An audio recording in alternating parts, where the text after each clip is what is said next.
So I am going to go round people up and try to get them. Oh, look, there are people here. Hooray! Cool, excellent. So feel free to begin as soon as you feel comfortable.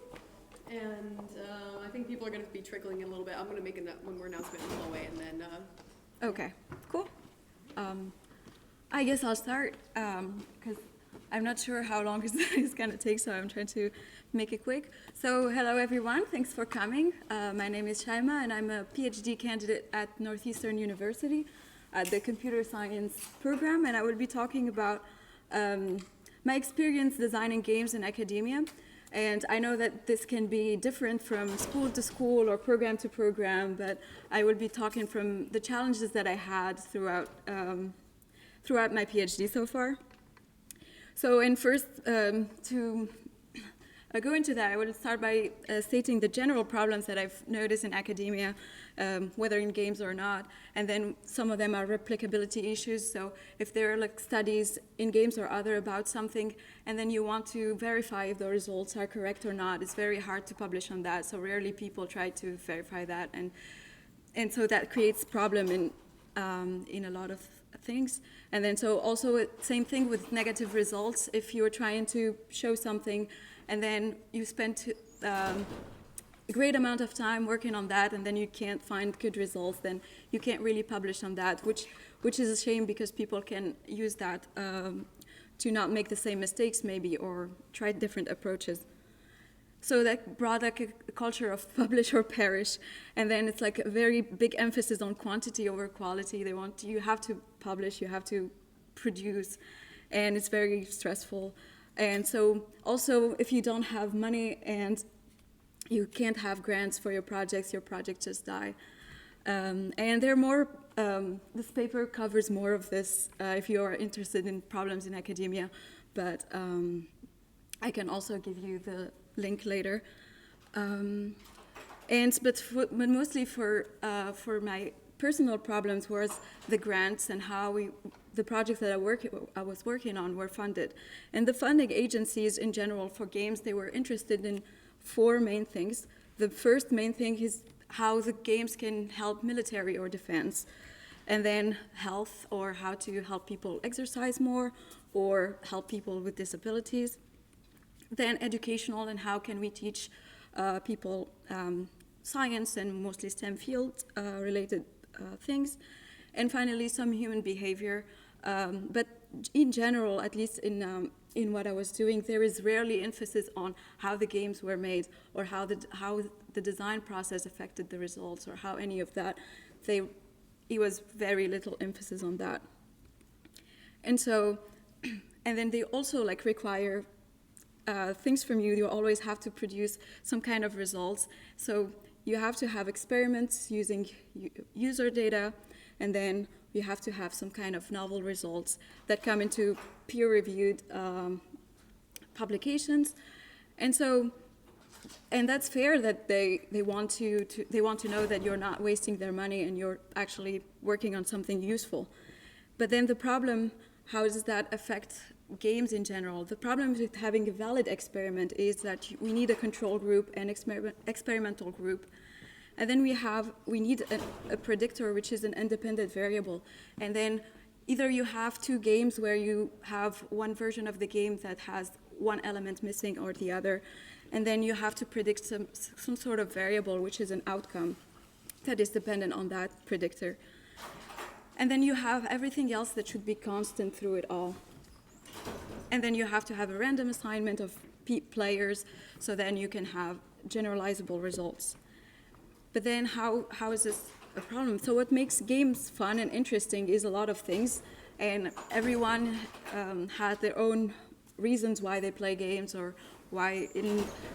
I'm not going to go through everything because it's going to be a lot, but mainly these main things that come into were identified by researchers, the sense of agency for players and how they feel like they have choices within that game, and how they can their choices affect somehow the game, and that they are not just a spectator but more like of an actor. Then there is some sort of challenge and an uncertainty, and then the theory of flow and how like it shouldn't be too difficult, but it shouldn't be too easy. And then they have to have some sort of progress where they feel like they're mastering the game as they're going through the game, or they feel like they're unlocking new things or unlocking new mechanics or something that keeps them interesting and not a monotonous game. And then so game versus experiment was very hard challenge to balance, how to make it all controlled and all constant through for all players, and how to give them some choices and how to make them engaged in the game that they are playing. So I'm going to talk about the projects that I worked on so far and how that the games that we created / experiments were made. So first, we worked on a project called Scientific Advances to Continuous Insider Threat Evaluation, that was funded by the Intelligence Agency. Then we worked on a game that, it's an alternate reality game to try to look at team performance through individual differences and adaptability. And finally, currently I'm working on using game design mechanics as metaphors to enhance learning for computer science or programming. So first, when I got into this project, I got into it and I was like really excited because it was Spies and Betrayers, and I was thinking that this is gonna be really cool, and I'm excited to see what the game is gonna be looking like. And our research question for this was, can we detect betrayers in online environments using active indicators? So the active indicators means throughout the game, we will give some prompts or to the players, and then we look at their reactions and then see if betrayers will react differently to those events than non-betrayers. And so my expectations for the game, I know it's not going to be a AAA game, but I was thinking something very mysterious, very cool, very...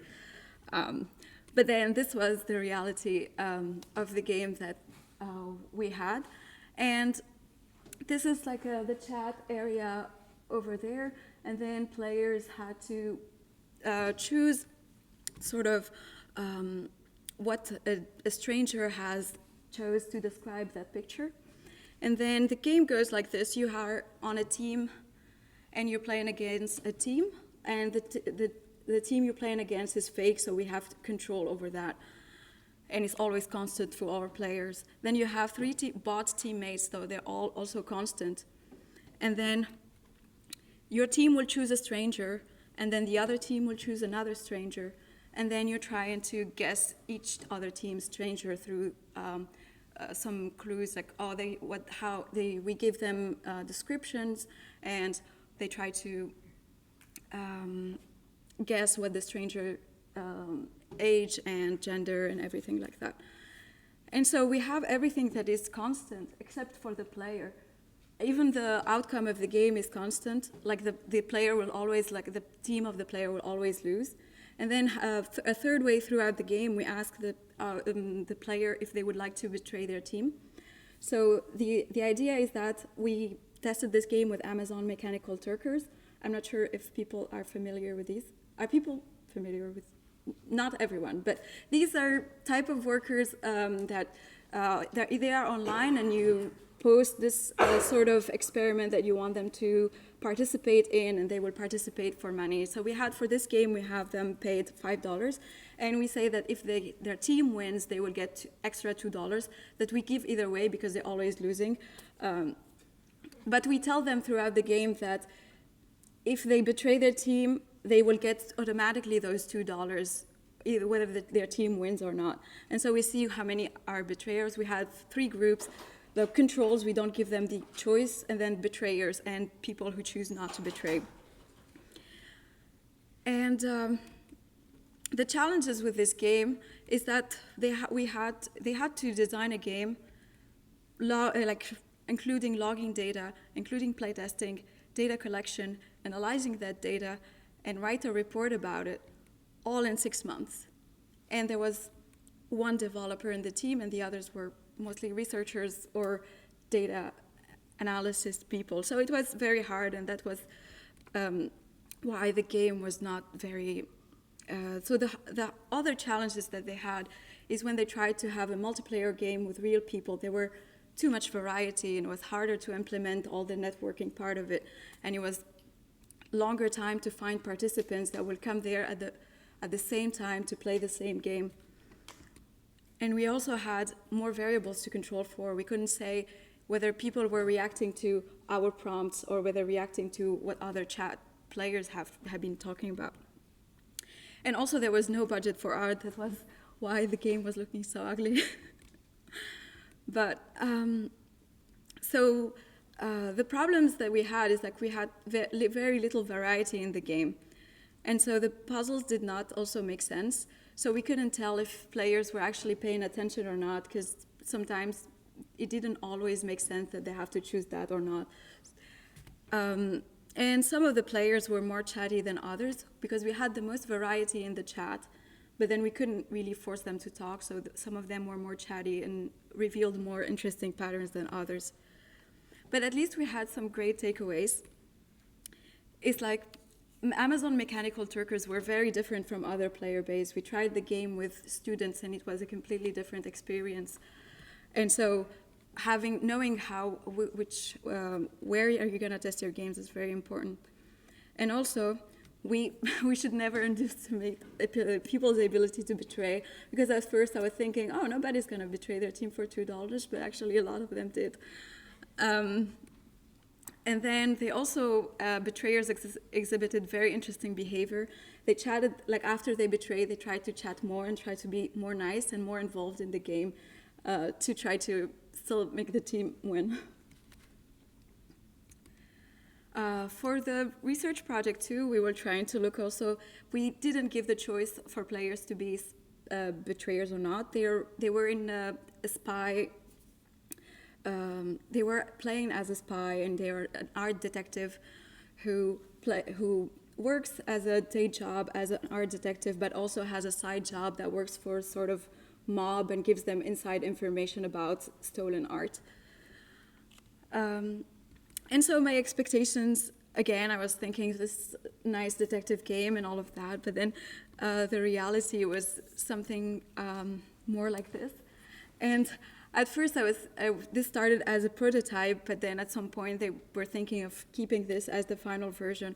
And I was really not liking this, so I was trying to push more for art, even though I'm not really an artist. So I tried to make some sort of nicer environment for the game.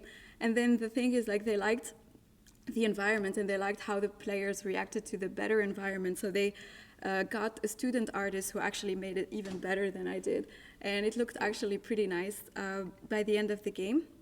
And so the game was kind of more enjoyable, more together than the first game we did. But then the problems that we had is like we couldn't also, because players had to be careful when they're doing their side job to not be caught doing something illegal by their boss. But then the problem, we could not penalize them because if we penalize them, they will have a different experience and we have more things to control for.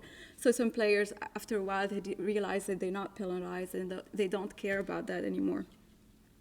They also, like, the game was very long and repetitive because we were trying to look at habits. And so the first two cases, players pay attention and they try to play really nicely, but then after a while they get a bit bored. And so still, like, the experience was not long enough to generate the habits that we wanted to see, because we wanted to see if the players will exhibit the same habits even when they're not trying to hide anything. And also, again, what we were trying to see, players would not always act as they would in real life, so we can't really infer that that's what they would do in real life. So my main takeaways from this project is that when you try to push for aesthetics, like research, like there is like a nice feedback from researchers, and they will start putting more. When they see its value, they're trying to put more time into it. Then also, at first, like, it was easy for me to criticize the cases for the game, but then it was really hard to make them very nice and make the nice connections and nice puzzles for them. So that's also something. So for now, for the game where we tried to do alternate reality games. So I started with no expectations at all because I was like, okay, I'm done with my high expectations. I will see what happens. And in fact, for this game, they hired a company, Extra Ludic, to make this alternate reality game, which was, in fact, actually really, really good. And I have a video here, but it's not working for some reason. Oh, sorry. But the game was actually very nice. They play over Slack, and it's a multiplayer game, and there are different puzzles and different puzzles that they have to save and solve, and they go into Boston, and they go into the common, and they go take pictures outside, and they have to upload them back to the app, and then they do a lot of different things with paper materials and other things, and so it was very nice and enjoyable game. The problem is that we could not force the players to use the chat over Slack since they were playing, and they were playing to win money, because the team who completes the arc the first will get like some prize money, and so players sometimes would rather talk than actually, because they know each other, they try rather talk than chat, so we cannot see how their interactions were. And also, we couldn't find very much adaptability measures in this game. And then it was very long to rerun again, very expensive to find. And then mostly one player was solving most of the puzzles, and then the other teammates were probably there. Like if you get one teammate who was really into puzzles, they will solve everything, and so there is not much of interactions and not much of teamwork going on. And then we had a large player loss because some of the players will start the arc but then not finish it. So yeah, finally I will get to the game that I am currently working on, and this was trying to find design mechanics as metaphors to enhance learning of introductory programming concepts. And the game actually started as a master project along with my partner Zijian Yang, and advised by Professor Jennifer De Winter at WPI. And so after that, we also participated at MassDigi, and the game won Best Serious Game and the Grand Prize in 2017. So then after that, I couldn't really work on the game because I was working on all these other projects, but then we were trying to make a research study on the effects of narrative on learning and engagement. So, and then finally, this past year, we got a grant for it to work on this. It's going to be a 2-year grant, and we're going to work with Edge at Turk to look at learning processes for players throughout the game. And also here's Mees Journey in images. So first it started very, very like a basic thing to see how I can actually make it work. Then this is the second version of the game. The third one, which is the one I was making studies on, and now the recent version, which I'm working on right now. And this is how they get to programming the game. They have like 2 phases in the game, where one they're exploring and trying to collect stuff, and then at some point their path is blocked and they have to program the game objects to find their path or to solve puzzles. And so the pros to working on this, obviously it's higher motivation because it's my own project, but then I have also more freedom in terms of design, because I can try to, I have like a vision, and then there's no pushback for that vision, because we didn't have to have a strict experimental setup for this one, where like we had to, as long as player, we have to have, since this is targeted also towards kids, like we have 10 to 12-year-olds, and so we want to keep them engaged. And this is also funded for informal learning, so it's not part of a classroom, but rather playing on their own. And also managed to have art budget. The cons is like I really still overstated what I could do. So I said that I could make 70 levels and add a bunch of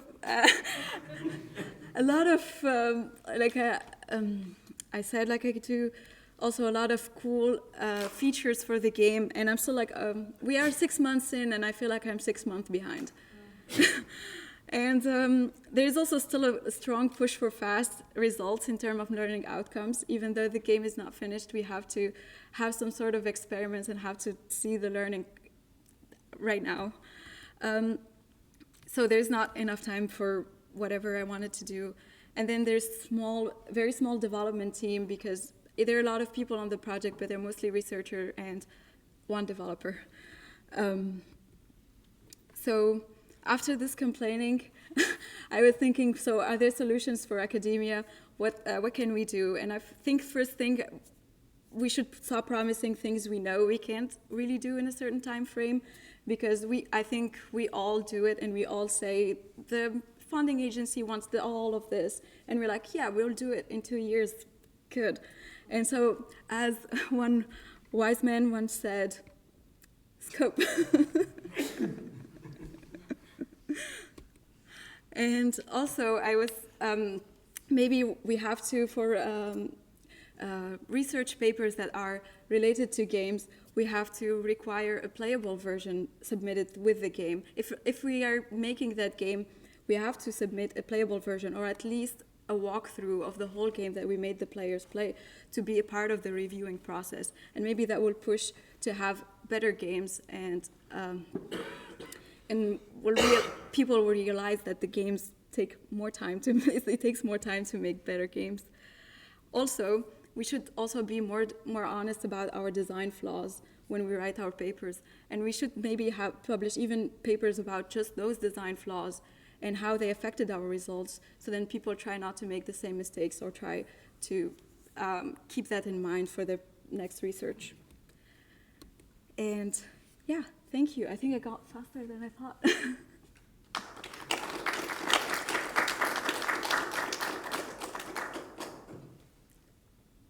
If you have any questions, yes?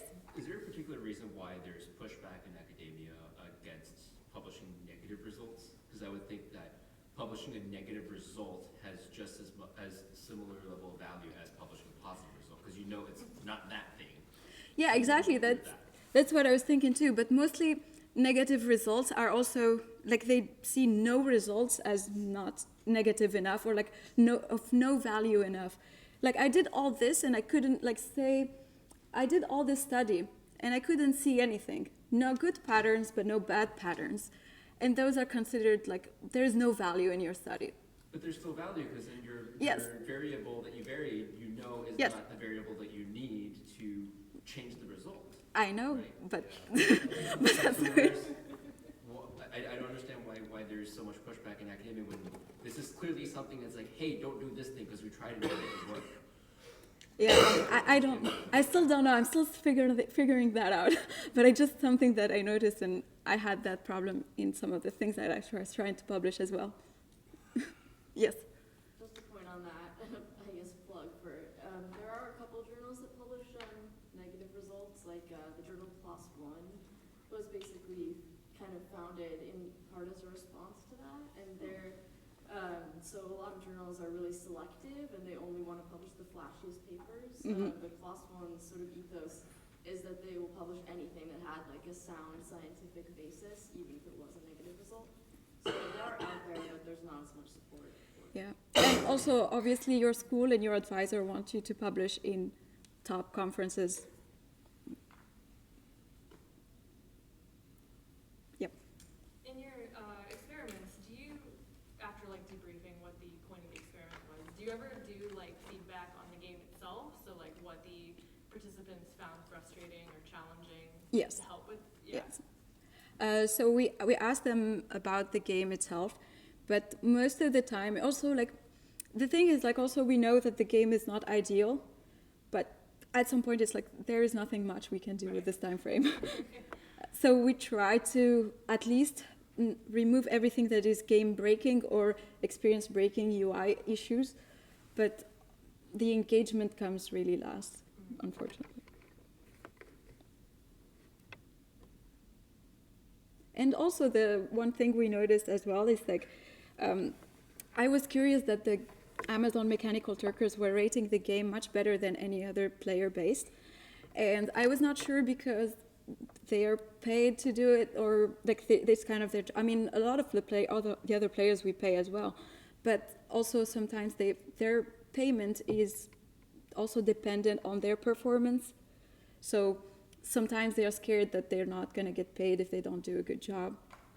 Also, I think also another reason, because I started reading about Amazon Mechanical Turkers, and I think a lot of their work is very, very boring.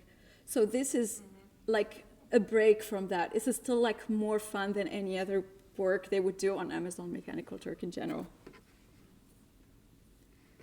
Yeah. I think just to go off that too, I think the challenge that I've run into is people, when you're working with students in particular, come in and they hear, I'm going to go play a game as part of a study, and then you're like, oh, here, you know, you're not presenting them a AAA, you know, Yes. flashy kind of game, and so I think like the M-Turkers don't come in expecting that. Yes. Because they're kind of a general population, so I think that I've run into that. Yeah, the students really have much higher expectations. Yeah. Okay. Thank you.